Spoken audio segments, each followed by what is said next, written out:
Thanks for that, Pete. I do want to say that that was really traumatic for me. So I grew up in a fundamentalist household and church, and so you were never sure that you were fully saved, and so there were these constant calls to come to the altar and recommit yourself, and so I really felt called out to come back.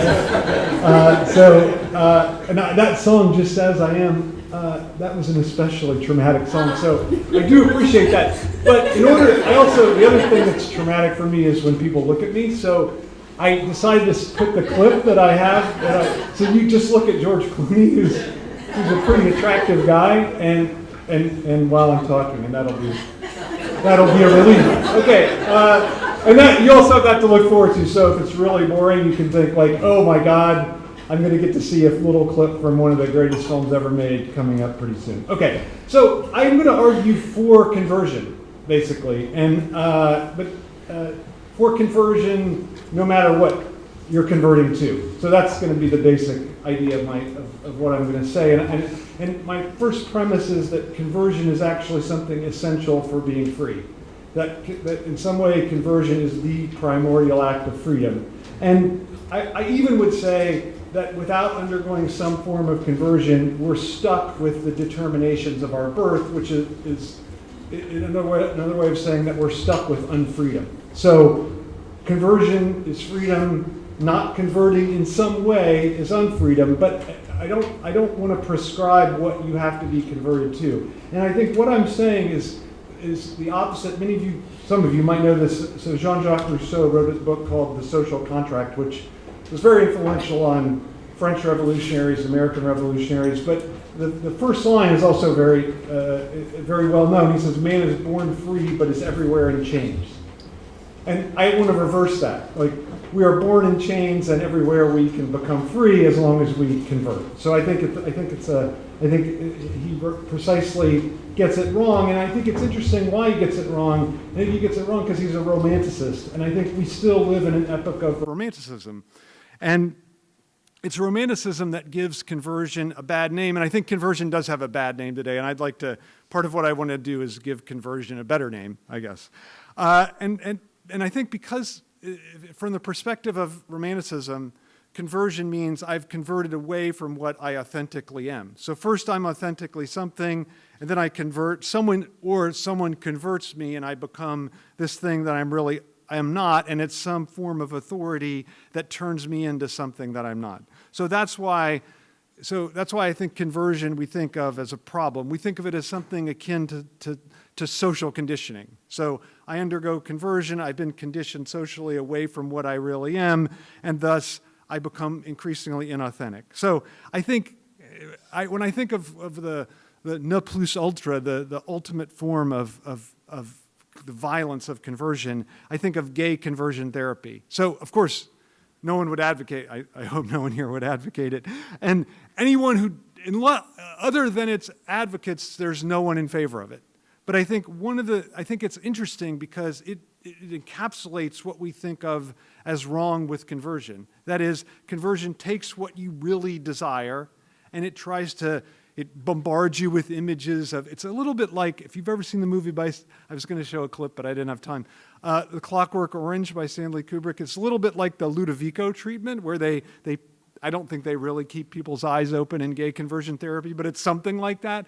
And they bombard you with, hopefully they don't use Beethoven's Ninth Symphony either, but they bombard you with images of how horrific gay sex is, and they try to get you to heterosexualize your desire. And I think I think we rightfully think that that's horrible, and I think I think in some way that stands for conversion as such for us. And we think all conversion has that degree or some degree of violence to it. And I think even though that's extreme, it nonetheless is, I think, revelatory. So there's a suspicion about conversion, and that's I think one of the other pieces of evidence for that is when after someone's converted in a radical way, what do? We don't try to convert them in a different way. We say they need to be deprogrammed. So I think I find that word fascinating because it suggests that first they were thinking clearly, naturally, on their own, and then they got programmed by some conversion, and now we have to deprogram, get them back to their normal way of thinking. But I think, in fact, it's actually conversion of some sort that gets us, that is our real assertion of what our freedom is. So it's not necessarily that it's not at all that we're first something that we are, and then we convert into something that we're not. It's actually by divorcing ourselves from what we were, we become what we are. I know that sounds kind of inelegant, but I think that sort of captures it. So I think the problem with this vision of things is that it assumes an authenticity of our original identity. So it thinks like what we originally are, that there's something to that, and when in fact it's just the contingencies of our birth, our life situation that makes us what we originally are. There's nothing about us, I want to claim, that comes out in the beginning. So we're just the prisoners of our birth conditions at first. And the engine for conversion is a break that occurs within the psyche of the subjects or the people that seek it out. That is, they experience, so the way their situation they're born into gives them a certain form of satisfaction. They experience it in some way as dissatisfying, and then they see the possibility of this satisfaction attaining a different form, and thus they convert. So if I never undergo a conversion in my lifetime, that means that I accept my original form of satisfaction that I was born into. I just remain what I was. But through conversion, it's an act of lifting yourself out of your given situation. So that's why I think there's something actually radical of it, and that the bare fact of conversion, again, no matter what to, is a rupture with my given identity. Obviously, I don't think all conversions are the same. I don't think conversion to Christian fundamentalism is the same as conversion to what Pete is preaching, which I'm about to bow down to. At the end, I only do at the end when he... on Thursday, right after I'm on the plane. Okay. Okay. So it starts with, so I think the point is, though, that no one is self-identical. So no one really is what they are. But if you don't have the act of conversion, then this lack of self-identity never becomes evident. So you can think, I think if you just go through your life being what you were given to be, you can feel like you're self-identical. But when you convert, you feel the divide. I think that you have to experience the divide within yourself all the more clearly. And this act of conversion attests to your self-division and the freedom that self-division accords you. So I think, for me, freedom is linked to the fact that we're divided from ourselves. So if we were whole beings, then we would not be free. But it's our self-division that makes us free, and it's conversion that then makes that explicit. So conversion makes our self-division explicit because we're divided in two ways. On the one hand, we have this pull of the old. On the other hand, we have this new thing that's pulling us and calling us in a different direction. And I want to say that's the way of explicitly articulating the division of the subject. So, so at the moment of conversion, you abandon the security of the old social authority that governed your existence, and you leap into some new form of satisfaction without the secure knowledge that this new authority will have the same kind of, will ground your existence in the same way that the other one did. So this is why I think someone like Soren Kierkegaard called every conversion a leap of faith. Because you're leaping, you're hoping that you're going to find something, but you're never sure that you're going to find it. And that's also why I think there's a freedom associated with that it's the moment of freedom. But I think the problem is, and I think this is probably evident, and you're probably thinking this immediately, that most conversions end up being conversions into new forms of certainty or new forms of security. And so there's this double-edged sword to conversion. So on the one hand, it articulates our freedom because we're allowed, that's the point at which we break from what we were. But on the other hand, we convert into something that we think is going to give us even more of a secure, stable position from which to exist than the previous one. So I think that's the problem. But I think it's possible that conversion can be this gesture of radical openness to a thing where what you end up with, you don't know what you're going to end up with at all. And I think my favorite, I was just racking my brain for filmic examples of conversion because they're not very common except in these lunatic Christian films, which I can't bring myself to watch.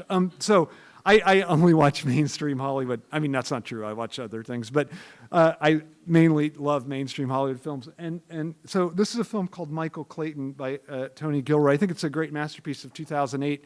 And I usually when I mention a film that I think is a great film of a certain year, and I'm like, can you believe this other film won the Oscar? What a tragedy. But this is a case where I can't really say that because I don't know if anyone knows the film that won in 2008. It was pretty good. It's called No Country for Old Men. So, maybe this is one case where Hollywood, they're almost always wrong. My theory is one every 10 years. It's like Silence of the Lambs, okay, but then, and then this one, but this still maybe should have won. Anyway, so this film depicts, so Michael Clayton, the George Clooney figure, is a fixer for a law firm. So he does all kinds of nefarious deeds, and the law firm itself is basically terrible. So they're defending a pharmaceutical company, which he's going to say the name U North, which is the name of the pharmaceutical company, but think of Monsanto and think of Roundup, and then you would have it. By the way, the executive of Monsanto who was mainly in charge of Roundup, his name is Hugh Grant, not the actor.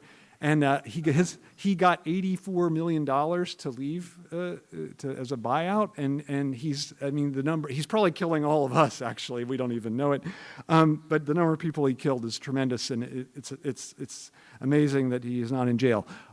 Anyway, that's the setup, and so he's been this not a very good guy throughout the film, and then he's had this amazing moment of conversion, and what I'm going to show you is the end of the film. But it's also the aftermath of it, and you can see the way in which he plays on his former identity, and then how he breaks from it, and then what the result is as he breaks from it. So it's a bit of a long clip. It's about 6 minutes, so I apologize for that. On the other hand, I don't apologize because it's much better than anything I have to say. So, okay, go ahead.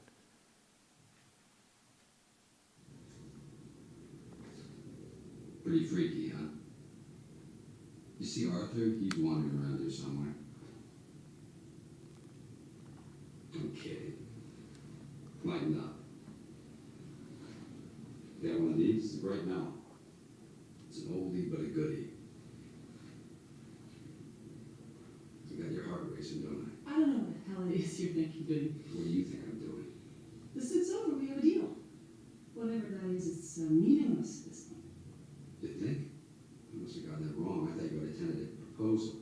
I didn't realize you'd signed all those checks. It's a drag. I got 1,000 of these things. What the hell am I going to do with them? I'm calling Marty. Good. Do it. It's a great place to start. Let's find out who told him that Arthur was calling Anna Kaiserson. Let's find out who tapped those phones. This memorandum, even if it's authentic, which I doubt, I know what you did to Arthur. It's protected. It belongs to Due North. I know you killed him. It's a cut and dry case of attorney-client. See, now that's just not the way to go here, Karen. For such a smart person, you really are lost, aren't you? This conversation is over. I'm not the guy that you kill. I'm the guy that you buy. Are you so fucking blind you don't even see what I am? I'm the easiest part of your whole goddamn problem, and you're gonna kill me? Don't you know who I am? I'm a fixer. I'm a bag man. I do everything from shoplifting housewives to bent congressmen, and you're gonna kill me? What do you need? Karen, lay it on me. You want a carry permit? You want a heads up on an insider trading subpoena? I sold out Arthur for 80 grand and a 3-year contract, and you're gonna kill me? You want it? What do I want? I want more. I want out. And with this, I want everything. Is there a number? 10 is the number. 10? 10 what? 10 million? Where do you think I'm going to get $10 million? You know what's great about this? Did you read it all the way to the end? You see who signed it? Let's go into that ballroom and ask Don Jeffries if he wants to pass the hat for a worthy cause. This would have to be a longer conversation and would have to take place somewhere else. Where? My car? All right. I'm gonna make it easy. Let's make it fun.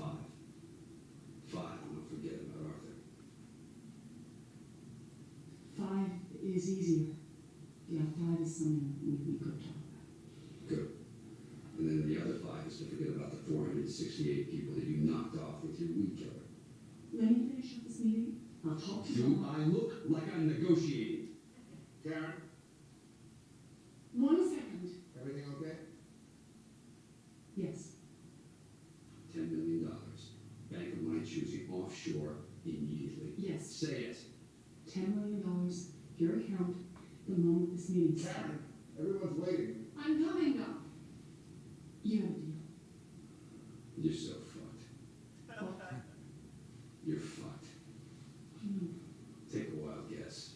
Is that a problem? I don't understand. Here, let me get a picture while I'm at it. You don't want the money? No, you keep the money. You're gonna need it. Is this fellow bothering you? Am I bothering you? Karen, I've got a whole board waiting there. What the hell's going on? Who are you? I'm Shiva, the god of death. Ron, Ronnie, I need security out here immediately. All right, here we go. That guy right there, stop him. Grab that guy. What are you doing? Detectives are being like you. All right, let me come back to that, so we'll stay right here. Check out her, make sure she doesn't get any attention. Well, then they look pretty weak. Have you guys put everything? Please explain to me what's going on here. Did you get all that? Yeah. Got it. You okay? Yeah. Just gotta get some air. Sure. Just stay close. Okay?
So what are we doing?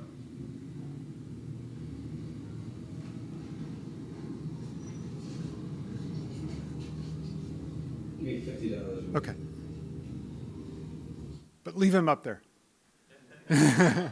Okay, so the film, the credits run, and it just, you see him just riding alone in the taxi. So it's this amazing moment. So what I like about this conversion scene, because that's what it is. So he's decided to do the right thing, and basically destroy his own life chances, all to destroy this chemical company. And what he does is he has to use his old, and the woman he's dealing with thinks that he's still the person that he was.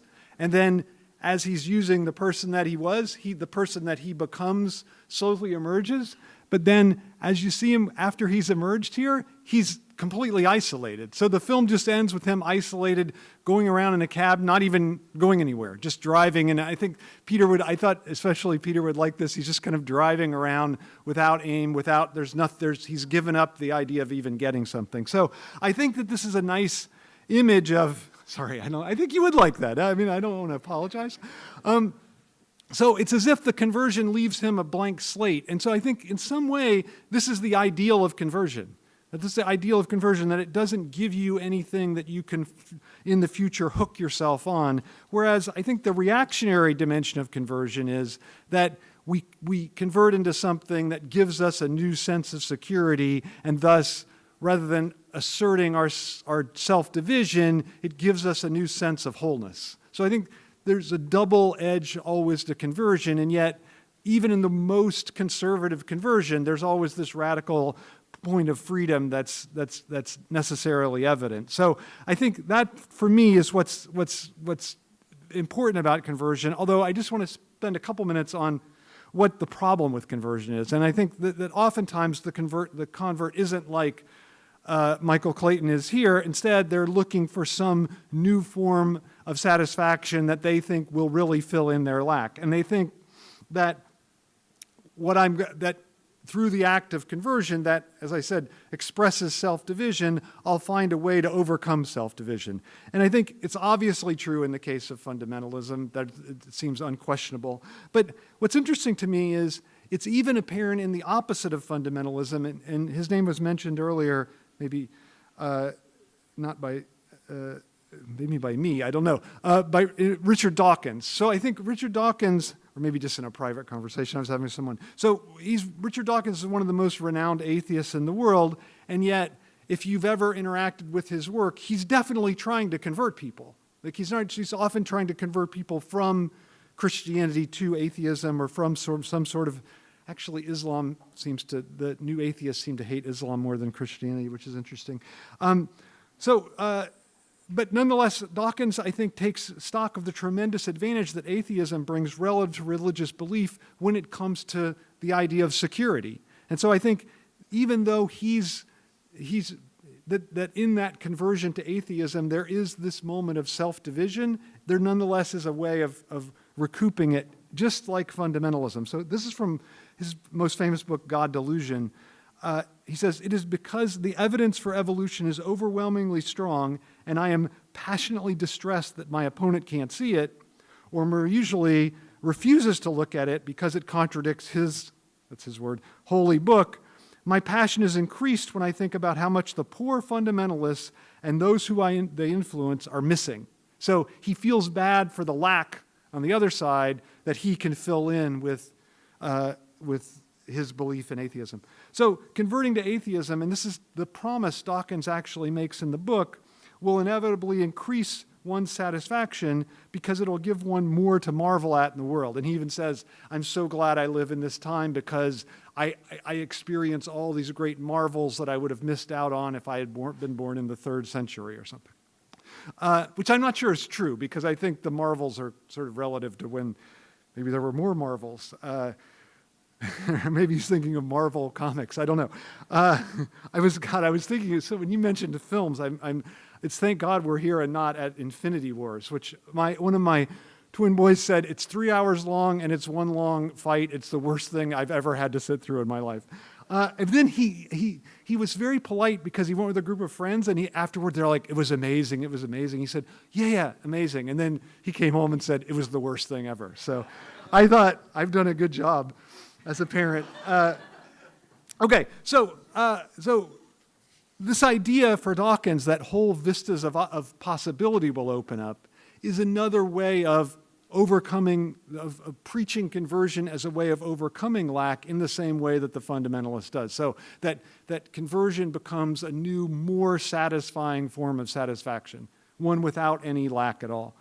And I think the thing is that the new form of whatever stripe of satisfaction that we offer, it always will appear to offer this, will always appear to have this complete satisfaction from the perspective of the converting subject, because it has a non-lacking authority figure. And I think that's often, for the new atheists, it's maybe Dawkins, it can be the minister that helps you to convert, or it can be even God, I think. So in every case, and I think what's interesting is it can even be true in the case of something like existentialism or psychoanalysis. I think you can convert to those things, and you can convert to them because they seem to have a master who knows all the answers. And I think that's I want to praise conversion, but I also, to me, that's the downside, is that it usually involves this master that has all the answers. And one of the key is to find a way to convert and then understand that at the moment of conversion, understand that the master doesn't really know anything. So I think the sacred texts in most conversions come to function like gospels that hold the key to salvation. And I think even the most non-sacred forms of thought, I think, often fall victim to this, like psychoanalysis even, or Marxism, etc.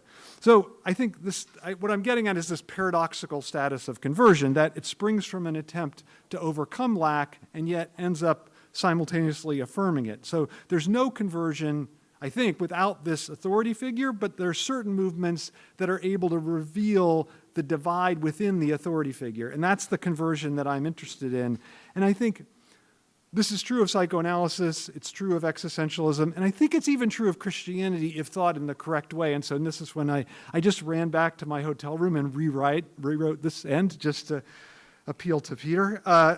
And this is my bended knee part. So I think, except I'm going to stand because that makes me uncomfortable bending.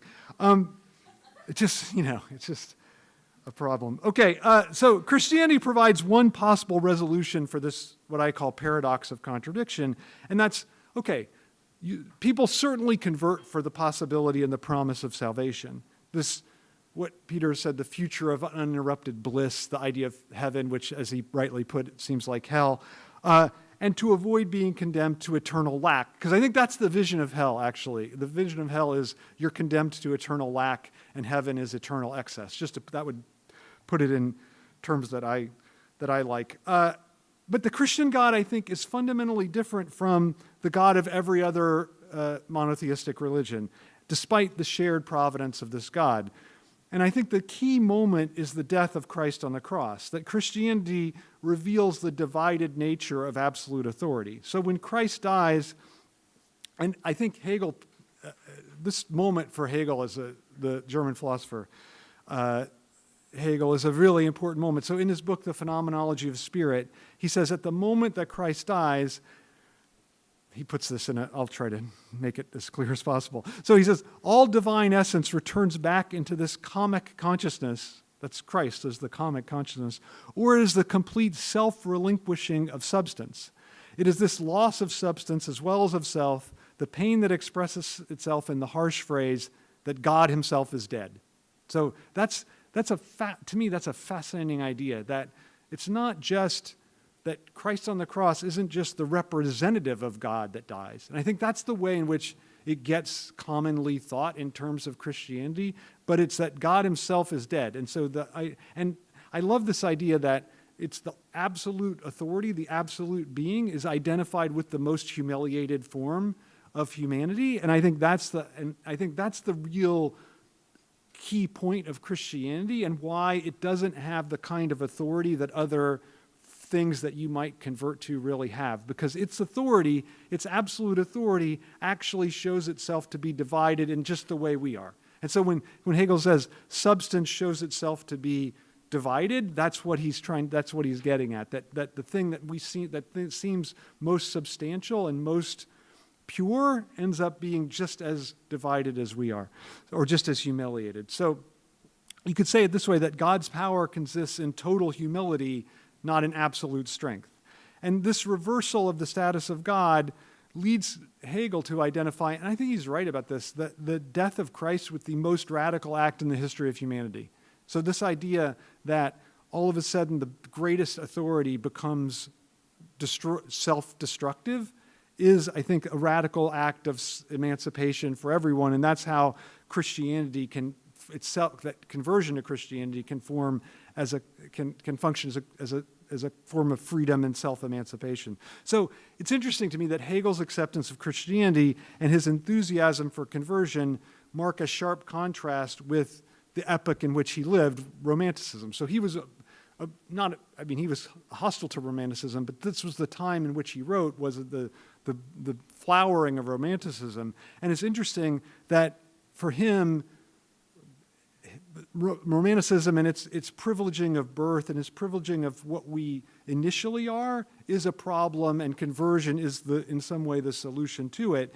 And what's interesting is that Christianity, that it's the essential role that conversion plays for Christianity. And I think that's what seems to me to separate it from all other religions. That in other words, that Christianity, even though it can be the dominant religion, even though you can feel like you're born into it, it nonetheless requires conversion in a way that no other religion does. In fact, some other religions actively Judaism, for instance, my wife and kids are Jewish, and they almost actively discourage conversion.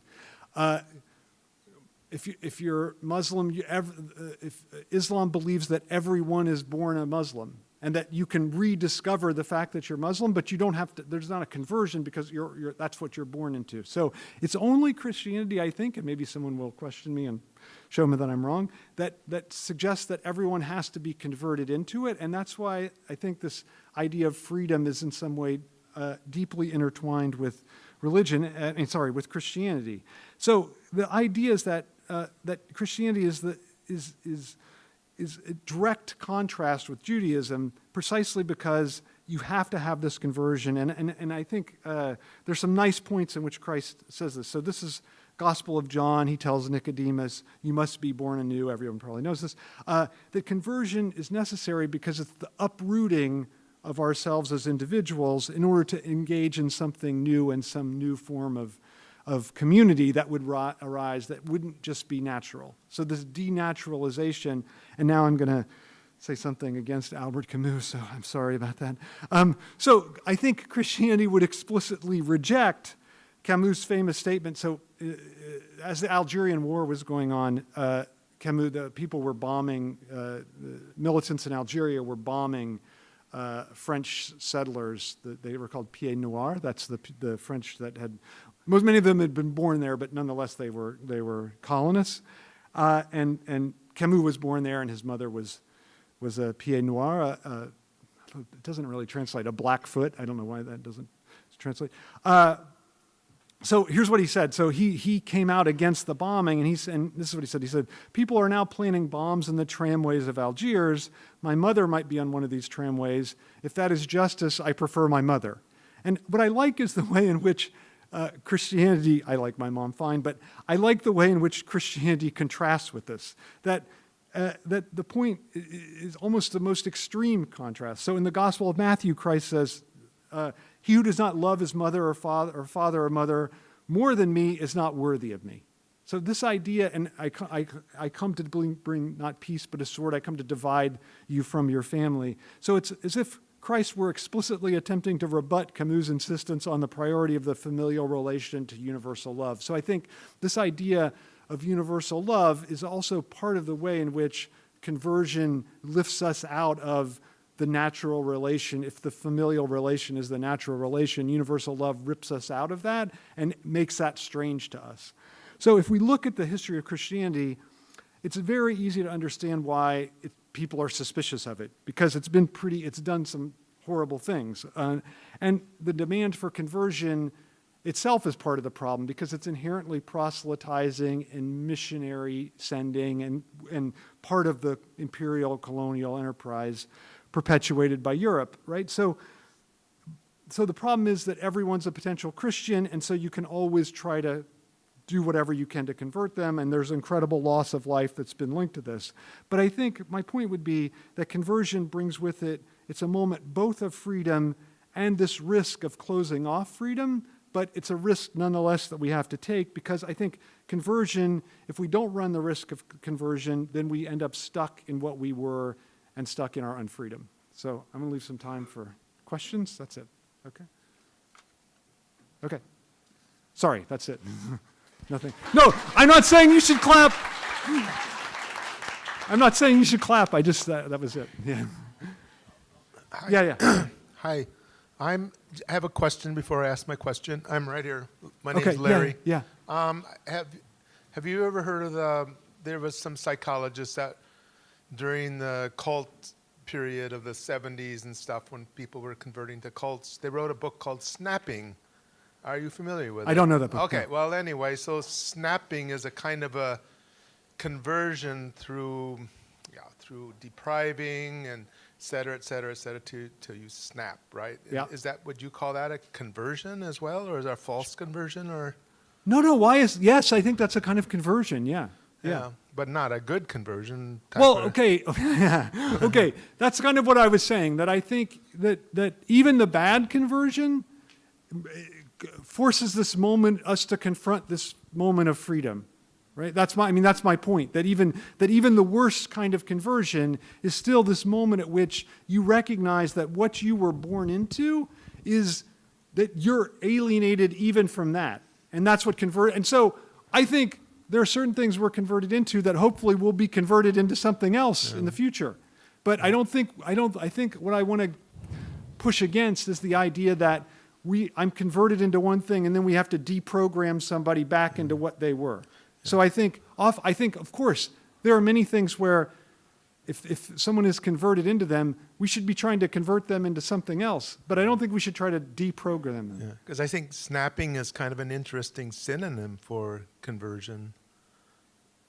Yeah, I like that because you're kind of snapped into a new thing. Suddenly it snaps and you're in. Yeah. Although, I think it captures what I was trying to say is the double edge, that you're snapped into, like you're snapped out of something, and that's the moment of freedom, but you're also snapped into a new authority. And what I like about Christianity is that it seems to me the one, maybe psychoanalysis too, it's the one where, definitely psychoanalysis too, it's the one where the new authority is itself tries to show that it's not an authority.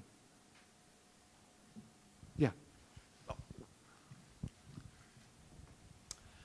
I was curious, I get the whole conversion thing, and you're now in the cab, having done the conversion. So just from your personal experience, whether it's from the psychoanalytical side or whatever, but can you give us some recommendations that would, help the person that is just jumped to not jump into something that's, like as Pete would say, is another form of idolatry? Yeah. That's a great. I think that obviously there's no way. I think that there's a way in which you can sustain the very thing that drove you to convert in the first place. That is the thing. So I think the way that this film ends is fascinating because I think it doesn't. I don't think that there's. It's not like it suggests there's something else that he's going to, and I think that's the key. Like there's not.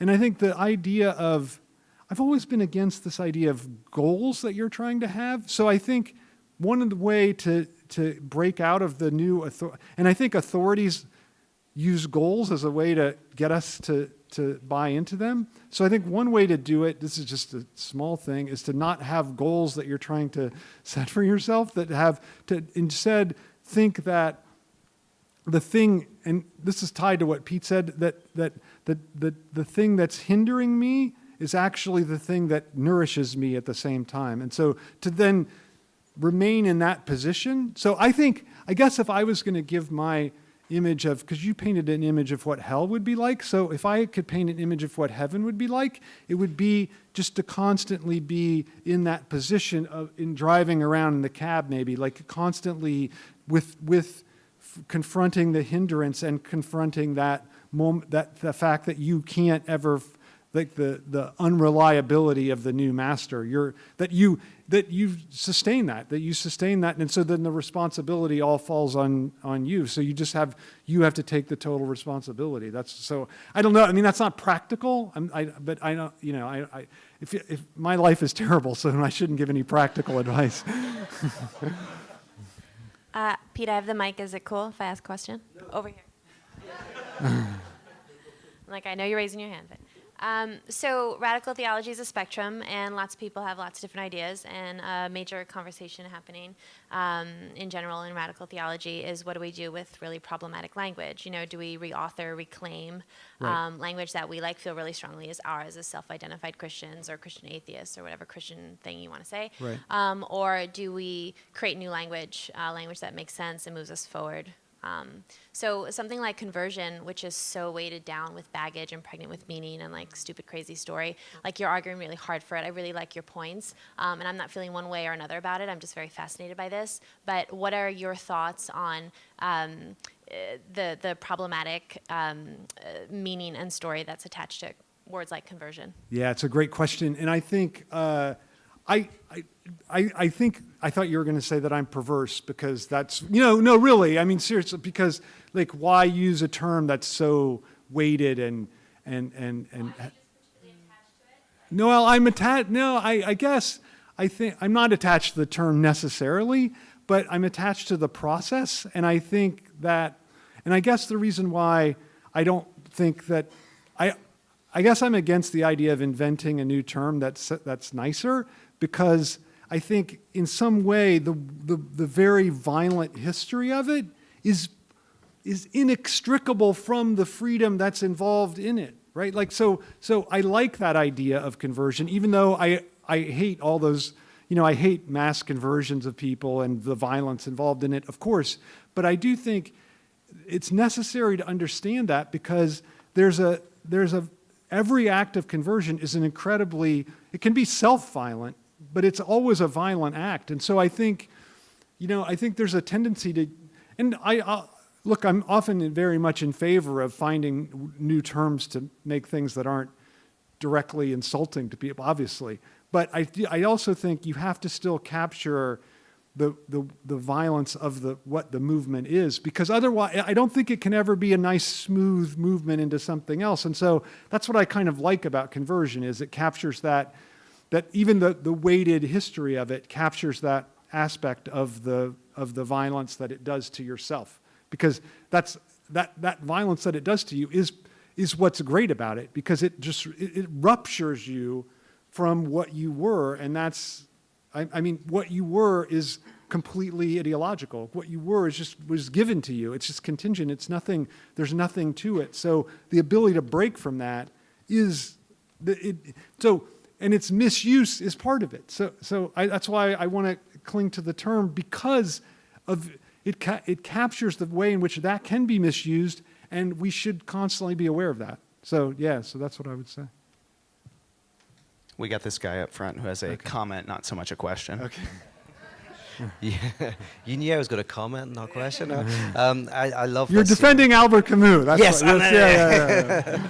You choose your mother. Yes, I choose my mother. Funnily enough, I was telling the guys earlier in the 101 that I had a conversion experience, and the first thing I did on the Sunday morning is I went to my family and I said, "I am no longer your son." And they were sitting down drinking their drinks on a Sunday afternoon, and I was like, "Oh, that's interesting." And it took me a long time, and I was reflecting on it, how I think that was my very terrible way of trying to express this event that felt that I was ripped out of that that tribal identity thing, And since apologized to them, we get on very well. Yeah. But I was just, what you were saying reminded me of something Paul Tillich said, that he said, what we often do is we convert from one unbroken myth to another.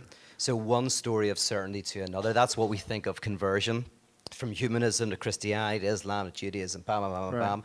But the real challenge is to convert from an unbroken mythology to a broken mythology. Right. And weirdly, so the less radical conversions, you can change everything, but the form is exactly the same. Or you can change nothing. You stay in the same religious or non-religious position, but it's now ruptured in some way. Right. Although I think, I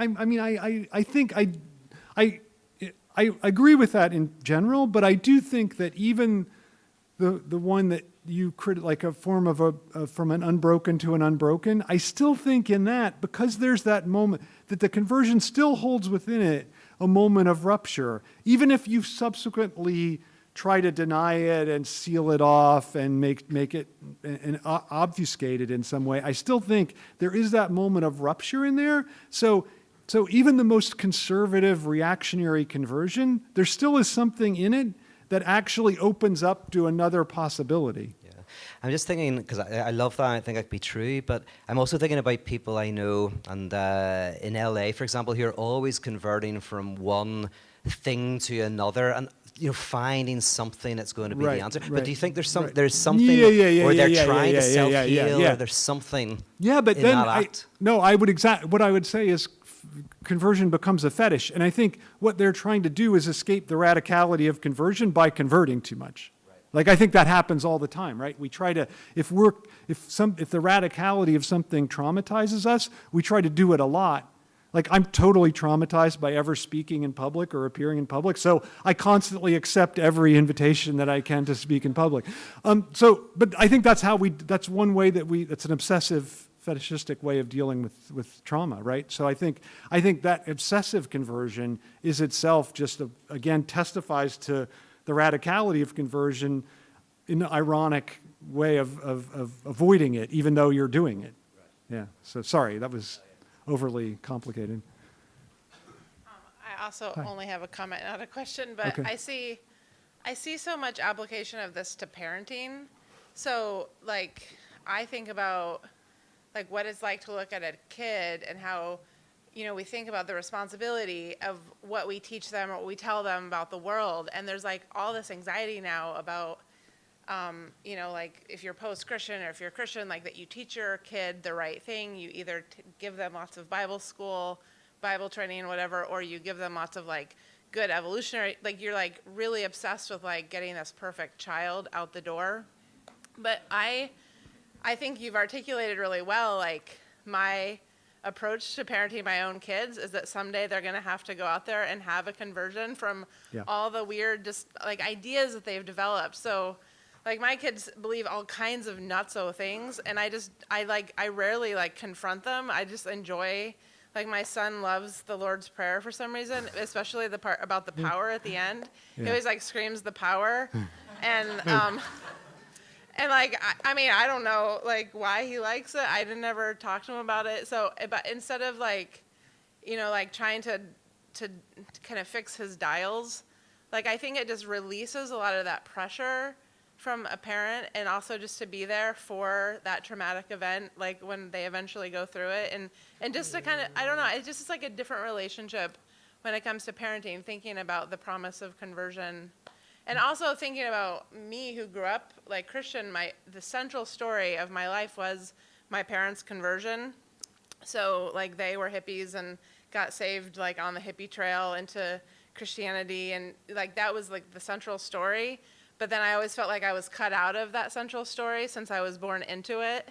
So like I love this idea that we all get to have that moment of freedom, even if we're born in the right place. It's like, you know, you almost like you have to. I think that's the key thing, is that you're never born in the right place, right? Like to me, Yeah. that's the key thing. And so you have to expect, I don't even think you can make a place for your kids to convert or to alienate, because that's that would be they would have to alienate themselves from that, Yeah, right? you so have to be disconnected yeah, from you it. have to You it will yeah. have to be, it's traumatic as a parent when you're like, I know that my kids are going to start eating meat and become political conservatives at some point, just so let's hope not. Okay. So you mentioned in a response to another question that the lack of freedom from where you're born is basically ideological, right? Right. What would you say about after conversion, it's inevitable that it would become ideological again, even if you have an openness, like you were saying with psychoanalysis or Christianity, right? Where you know that the master doesn't actually have any answers in the end. And then, but in a way you will, I don't know, never mind. Yeah, just that. Yeah, no, it's a good question. I guess I would say that is like that is to my mind, that is what freedom is. It's the recognition of the division, the self-division of the authority figure. That the authority figure itself, it's still an authority figure, but it's divided just like I am. So in every pronouncement it makes is also riven by the unconscious. It's never fully authoritative. So I think that, to me, that there is a difference between converting to something that gives you, and I think this is what Peter's comment exactly was, converting to something that gives you a new figure of authority that you can truly believe in, versus a figure of converting to something that gives you a figure of authority that's divided from itself, and that itself is a problem and a question. And then I think that's a different, and I think that touches on this: how would you live out that post-conversion existence? It's living with that kind of authority figure. So it doesn't mean we're living without authorities. It just means living with understanding the self-division of the authority, which is, I think there's a certain way in which it's a horrific thing because you want to have this thing that you can just rely on. You know, you want to be able to say, well, okay, at least I'm Freudian and Freud functions as my authority, or at least I'm an existentialist and Jean-Paul Sartre, God forbid, Albert Camus functions as my authority figure. Like that's, sorry, that was a real cheap shot. But you want to, like, so I think there's a way that's how you live with it. And so I don't think all results of conversion are the same. I just think they're not. I think that there are certain ones that, I mean, obviously most Christian conversions don't follow through Hegel's idea of what happens to God. Like they just don't. They create. And every time I hear someone say, I watch a lot of sports, so every time I see someone score a touchdown or something and say God clearly willed it, I'm like, you're condemned to hell. That's a heresy because you've done what Christianity exactly doesn't allow. You've separated God out from Christ. So I think that's I don't know. I think they're not all the same. So I think.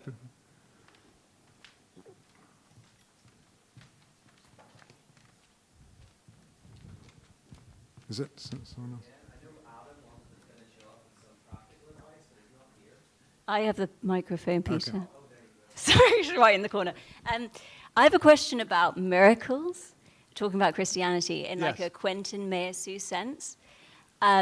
Because talking about this idea of like an experience of like rupture and perpetual rupture, to me like miracles are the moments that we can't paper over with ideology. It's like an eruption of excess or the real. Yeah. And that conversion can be a way to like paper over miracles, so to not experience miracles. Interesting. I mean, I'm not Christian, don't come from a Christian background, but I would see like often people convert because of an experience of a so-called miracle. Right. And then kind of use a conversion to something as like a process of quelling an eruption that they've experienced of the real. Yeah. Yeah. Okay. So possible. I think that's possible. But I think I would just say this, that I think oftentimes the experience, so this idea of the real is that it's something that's impossible within our particular social arrangement, but it nonetheless can happen. And so it's oftentimes referred to as a secular miracle. So for instance, it's inconceivable that a bunch of people could march on Tahrir Square and gather millions of people, but that happens. So that would be a miracle. And that would be real. But I think I accept that oftentimes conversion can be a way of mystifying that and ideologically covering over that. But I also think conversion itself can be the miracle. Like conversion itself can be the point at which the impossible thing happens. So all of a sudden, I think I'm totally trapped within a certain position, and there's no possible way of even thinking my way out. And then I undergo something happens, like I'm walking down the road and someone had laid Civilization as Discontents on the ground. I pick it up and read it, and then a miracle happens, and I'm all of a sudden out of my situation, right? I don't know, but maybe some other book. But that would be a great act of, instead of like, when I was a kid, I used to have to go put tracts in the bathrooms, the men's bathrooms. It was that's a real traumatic childhood. But I now think, like, maybe if I made my kids put copies of Freud in all the bathrooms, that would be a return to my childhood in a better way. But I think isn't there a way in which conversion itself can be the articulation of the miracle? So I don't disagree with you that oftentimes conversion can be this attempt to cover over, but I think it can also be the articulation of the miracle itself.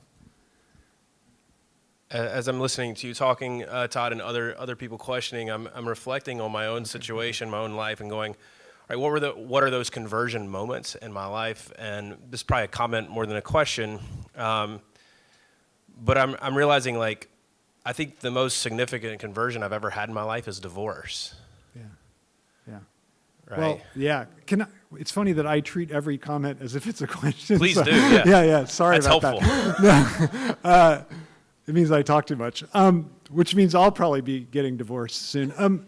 But I think that's perfect because if the essence of it is an alienation from what we were, every conversion is a kind of divorce, right? Like every conversion is a kind of divorce from the thing that we were trapped within. So I really like that. In fact, I'm now, I thought I was happily married until you just said that, and now I'm thinking of calling her right now. Okay. Oh, that's terrible. I know. Okay.